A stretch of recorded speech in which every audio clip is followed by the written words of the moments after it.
Bueno, la subasta notarial es una novedad que se ha introducido ahora últimamente, están regulados los artículos 72 y siguientes de la ley del notariado, y hay que tener en cuenta que solamente constituye una subasta notarial la subasta que va supervisada en todo tiempo por el notario. O sea que desde el principio hasta el final es el notario el que dirige la subasta y esta se realiza a través del portal de subastas del Boletín Oficial del Estado. Lo digo porque se están anunciando como subastas notariales subastas que en realidad no lo son, en las que se están haciéndose por entidades privadas a través de sus propias web y donde la intervención del notario se limita a protocolizar el resultado de la subasta.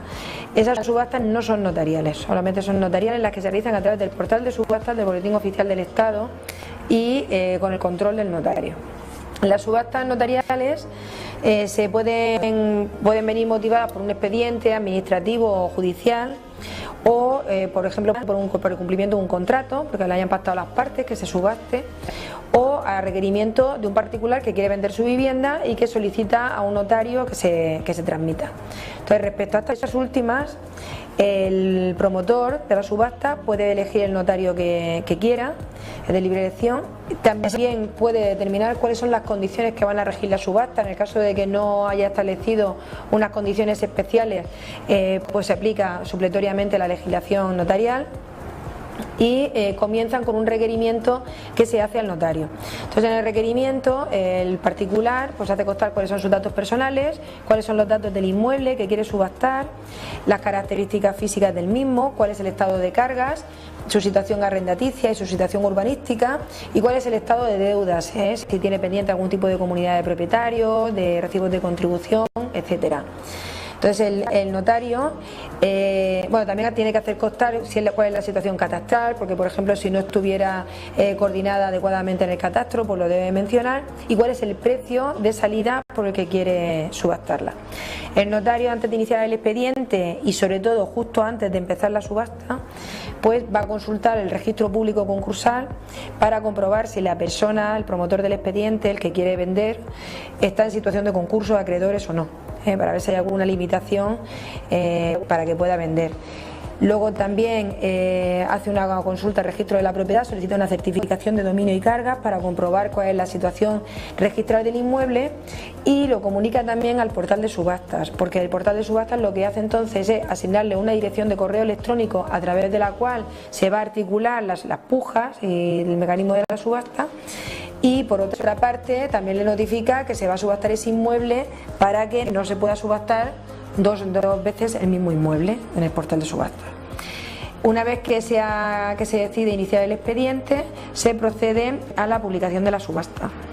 La publicación de la subasta, para publicarla, simplemente se hace constar quién es el notario que estaba llevando la subasta, el número de protocolo del acta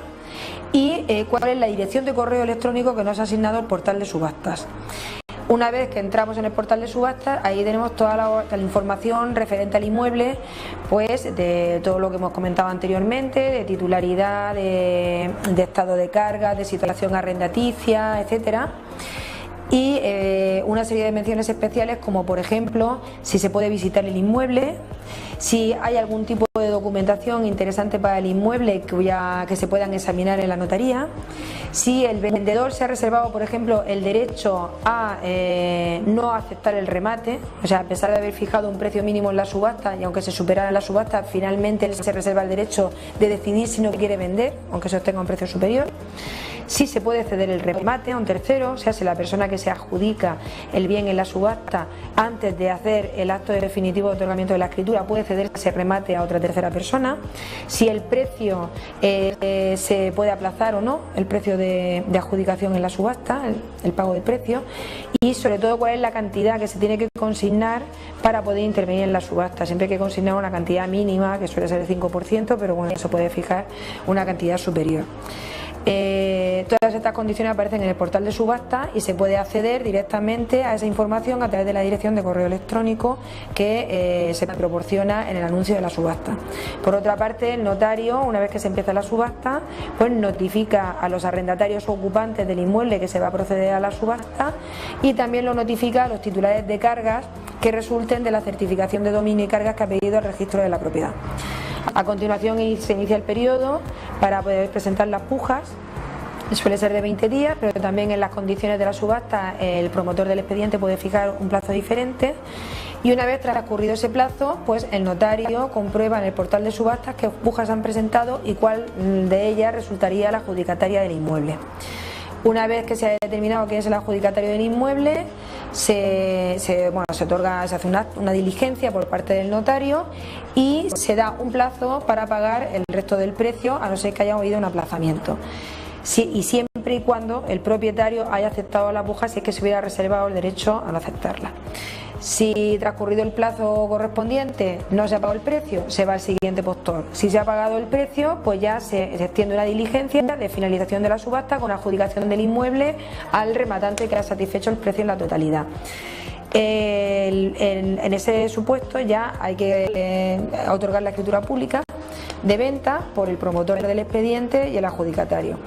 Si se otorga la escritura pública, ningún problema, pero si no se otorga, el acta de adjudicación en la subasta constituye título suficiente para que el adjudicatario pueda acudir al juzgado